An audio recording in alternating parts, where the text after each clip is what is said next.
Hi guys, my name is Cody, this is Don, and we're here with the Out of Bounds Sports Podcast. Today we're talking about AEW predictions, how we fared, who did better, and who's going to be eating that steak dinner tomorrow night.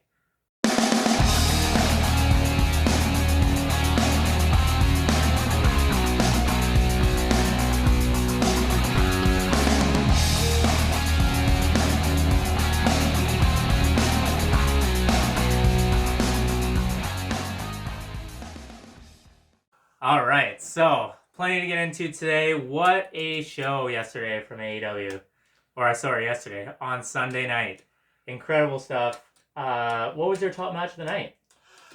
Oh, top match of the night. I'm not going to say Swerve Strickland over Samoa Joe because I didn't want Swerve to win. Yeah. I think the best one was probably the Daniel Bryanson Will Ospreay fight. Yeah, gotta be match of the year contender for sure. Yeah. Some great stuff came from that match. Yeah, and it appears that Mr. Ospreay, who is in sanctions with a guy who's not so good, so he's kind of like a bad guy. Mm-hmm. But how he reacted after the match was over, I think he's going to do a turn into a babyface. Yeah, scary ending. If for those who didn't see, it looks like Bryan Danielson might have had a bit of a neck injury from a botched move. Well, yeah, but then it was discussed afterwards, and it was part of an act to make him to help the guy turn good. To turn it over. So he actually wasn't hurt.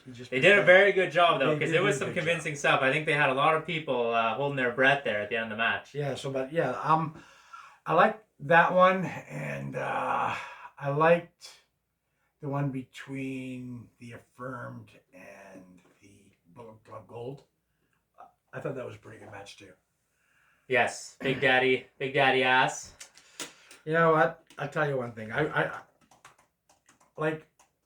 have been watching him for I don't know how many years, and he's still so much fun to watch.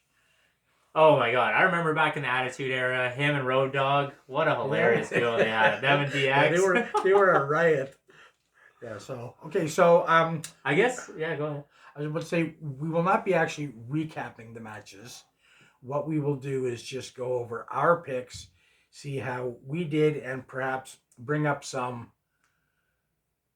important information that happened during some of these matches. Yeah, that will contribute to storylines going forward. Right. Okay. So I guess first things first, or should we leave it to the end to see who won or who got the most time?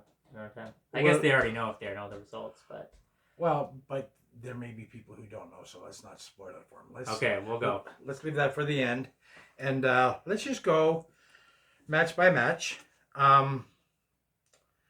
So we'll go with the Acclaimed versus the Bullet Club Gold.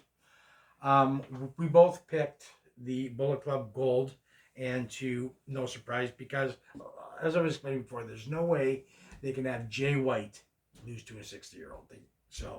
And Bullet Club Gold won, so we both got that correct. Yes, 1 for 1 so far. Good start. Yeah. Now, there were some fun family moments in that match. Yeah.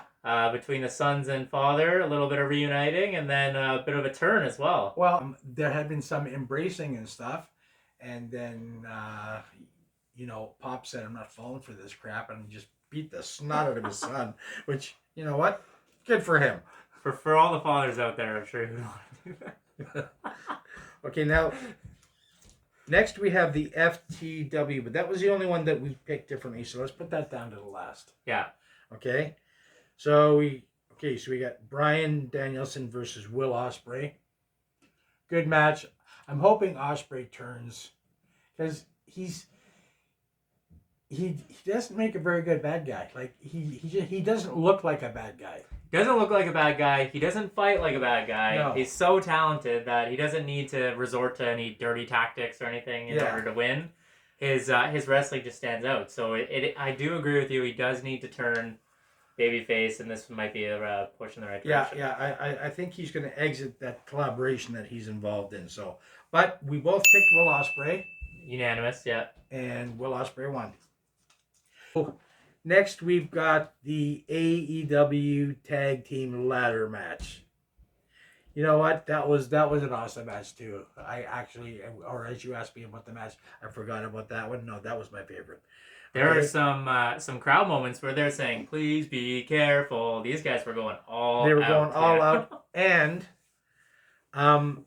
the unexpected surprise was when Jack Perry came out and helped the Young Bucks, which then tied in to why AEW showed that whole backstage issue with Jack Perry and CM Punk, right? So that kind of tied into that. I wasn't expecting Jack Perry to actually come out, but he did, and now it makes all kinds of sense. So I was very happy with how that actually wrapped up. So again, what's the big deal with FTR? Like, if anybody out there knows, because as far as I'm concerned, they suck. Okay, so if anyone has more insight than I do, like, I mean, I know that they're older. They're not old, but they're older. But like, what's the big deal? They're just average wrestlers to me. Yeah, I think this might have to end the feud between them and the Young Bucks, unless I think this should be cut. Send them down to NXT. That's AEW. Oh yeah. Okay, so again, I think we both picked the Young Bucks for that match. Both picked Young Bucks, so 3 for 3.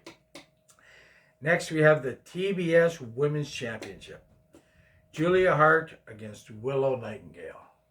Yeah, did you see what happened at the end of this match? Yes, I did. But first of all, that was a quicker match than I expected. It didn't last very long. No, Willow kind of just took the reins and finished the match. Yeah. So, which is too bad because I really like Julia Hart. But at the end, here she comes in, Mercedes money.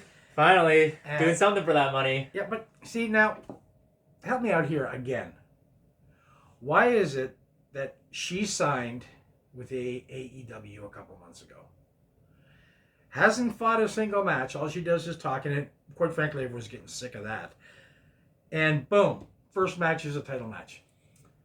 Against a new champion, too. Yeah, and that's so WWE when it was supposed to be Cody Rhodes against Roman Reigns, and then The Rock comes in, and it was going to be The Rock, and then all the fans got pissed off, so then they got changed back. But how can you, like, and I know that she's good and she's proven everything else, but she hasn't fought a single fight there, and boom. I guess they're building on that name, the name, and they're tagging along with that. But I agree with you. I think you need to put some work in before you can earn a championship match in any promotion, really. Yeah, and the only compensation I can see is the TBS champion. It's a TV championship. Like, who gives a rat's ass about a TV championship? Yeah, well, then we can move on to the next women's championship. Toni Storm against Thunder Rosa. Well, that wasn't next on the list, but okay, let's go to that one. Timeless Toni Storm. Oh, sorry, just to backtrack, we do both pick Willow for that match. So, yes. 4 for 4. Both of us did pick Willow Nightingale. 4 for 4. Okay, so now we're going all the way down to... Yeah, we'll go women's champ. We'll go to the next women's championship. Tie back in. Julia Hart's mentor, as you say, fighting the Thunder Rosa. No face paint. She came out with the mask on, took the mask off, and had her face revealed. So that plays into the whole storyline going back. And a little bit of an interesting look for her. And I gotta say, she's not too hard to look at. No, not at all. You know? Yes, and as expected, just because of our analysis, we were saying they can't have both of them lose. And we knew when Julia Hart lost that Timeless Toni Storm was going to win again. And she won again. Mm-hmm. And again, what's the big deal with this chick? I didn't think that the fight looked very impressive. Thunder Rosa came out with a little bit more energy, I thought, but they put over Toni Storm. So. Yeah, but I think... See, now, I was talking before that I think the championship will change over in All In. But I think May 26th is their next pay-per-view, which is Double or Nothing. And it may happen then if they're going to set up a rematch there. So we'll have to see what happens there. Also, speaking of pay-per-views, so we had the AEW pay-per-view last week, and then there's 2 WWE pay-per-views before the next AEW. Not 1, 2. Backlash and King and Queen of the Ring. And those 2 are only about 2 weeks apart. They haven't built up any storylines. We're already talking about Backlash. There's no storylines. There's no... And that will be a week from Saturday. This time it's on Saturday. Yeah. So it's well, they've got the draft for WWE, and then Cody Rhodes and AJ Styles will be signing the contract as well. But... Yeah. Okay. Again, I know this is AEW, but can someone tell me how at WrestleMania, the biggest event of the year, LA Knight beats AJ Styles, and then for a championship match, the number 1 contenders, he loses? What the hell are they doing there? Just stop, you're embarrassing yourself. We'll have to create our whole new video on our Backlash, despising Backlash. Yeah, and I'm going to have to, calm down before that. Maybe I'll take some Valium because I'm going to get really upset. All right, so next 5 for 5 there. We both picked Tony Storm. Both picked Tony Storm. So now we've got the trios match: Adam Copeland, Eddie Kingston, and Mark Briscoe. Not a Briscoe. Against the House of Black. That was just. It was an okay match. It was not great. It felt like they were just trying to fit all these guys on the card. I think that Adam Copeland, as the champion, should have had a little bit more of a role. But this did set up a potential match with Jay White going forward. With Jay White? Oh, sorry. I'm blanking on the wrong guy. Malachi Black. That's right. Also, it was the colors that made you up. Yeah. Shades, yeah. Yeah. I can actually see the men's championship, TBS again, TV. Sorry, Edge. It's a nothing championship. I can see Adam Copeland taking on Malachi Black for the title at the next Double or Nothing, yeah. pay-per-view. And we'll see. We've got, so today is April 24th. We've got about 4 or 5 weeks until that pay-per-view. We will see how well they build up that match. Yeah, that one's on compared to WWE. May 26th? May 26th, yep. I just pulled it up. We'll have to see if we can get that pay-per-view. Yeah. Yeah. It seems to be more difficult getting these things up in Canada, but we'll figure it out. Okay, we got the AEW Continental Championship. Let's just cover this quick. Okada against Pac. Pac actually put up a good, match, but you knew he wasn't going to win.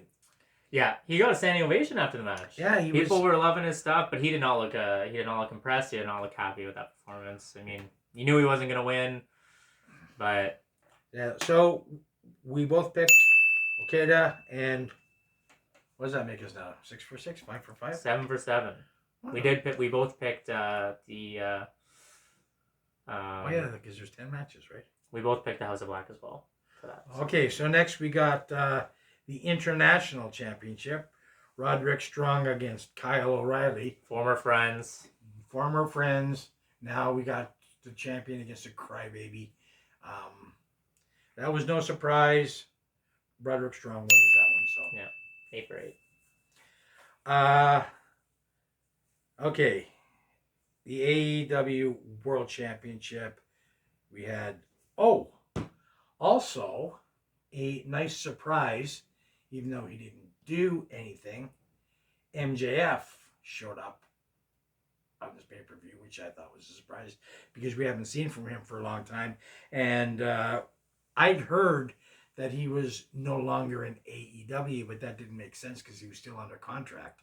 So he just popped in there to say, "Hey, I'm still alive. I'm not really doing anything, but I'm here." So speaking about contracts as well, we were talking about Matt Hardy making some predictions about maybe a WWE comeback, but he did make an appearance on the TNA show on Sunday. Yeah, I found out he's a free agent. Yeah, he's popping in and out, but that doesn't rule him out from a WWE return. I think, well, from what I've heard, what he's trying to do is he's going to all of these other operations, sanctions, whatever you want to call them, to increase his value, because it looks like that the WWE is going to come back with the Wyatt Six, and they'd like to have him involved in that.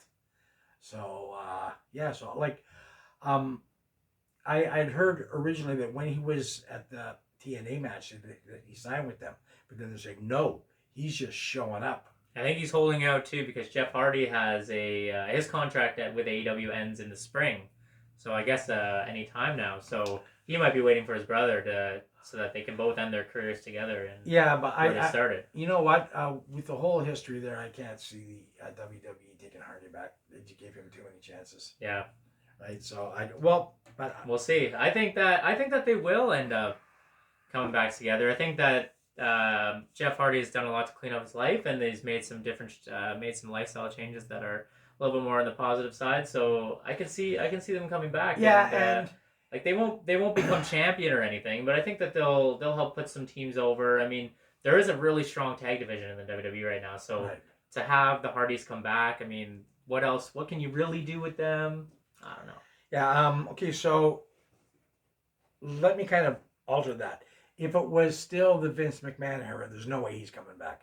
Excuse me. But because it's the Triple H era, second chance to survive. You could be right. Let's see. Okay, so we got the World Championship, Samoa Joe, Swerve Strickland. We both picked Swerve. I was hoping for Joe, but just because of how everything was going so poorly for Swerve, you just knew that he was going to come back and he was going to beat him, and he did. Yeah, exactly what we expected. Again, we both picked Swerve for that match. Not much to know. Do you think Joe will get a second shot to win the title back? Or absolutely. Going forward? Yeah, absolutely. There'll be a little bit of a grudge going forward, and I think the build-up will be interesting for Double or Nothing between the two of them. Yeah. I don't know if they're going to fight again in Double or Nothing. I think that would be the match that you want to keep for All In. Have a couple months to build up. And yeah. I wonder who his next opponent would be. Is he going to defend the title at the next pay-per-view, or will he do something else? Ooh. Swerve, yeah. And where does Joe go from there as well, then?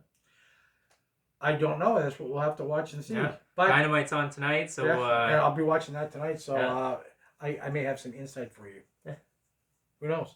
Okay, so now that makes us 9 for 9 because we both picked Swerve. I mean, for a couple of guys that just started watching AEW, and I mean, we're no WWE or AEW bookers here, but I mean, I think that's pretty impressive. Well, the thing is, we watch and we pay attention, right? To see, okay, what is this going to lead into? Can this lead into something? Is this just a bunch of garbage? Right? And it was, I'm not going to say it was predictable for AEW. It was just well done. Yes, yeah, and it all makes sense. Yes. They're all every match has a direction now, I feel like, to go forward. Yeah, and they built on that well. Yeah, and even the stuff that is like, why are they doing this? Why are they doing that? Then when they finally got to the pay-per-view, it all tied in together. And go, okay, that's why they did that. Mm-hmm. Now that makes sense. All right, this last match was the only match we disagreed on. Yeah, this match comes down to the steak dinner tomorrow night at Chuck's. And it was the FTW Championship. Hook.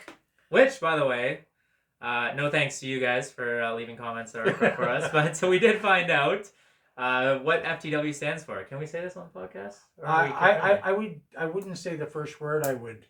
So F the world, which will tie back into a whole other story that we actually also found out about Hook and his father there. Yeah. Well, why don't we just explain it now? Yeah. Okay, so Taz is the father of Hook.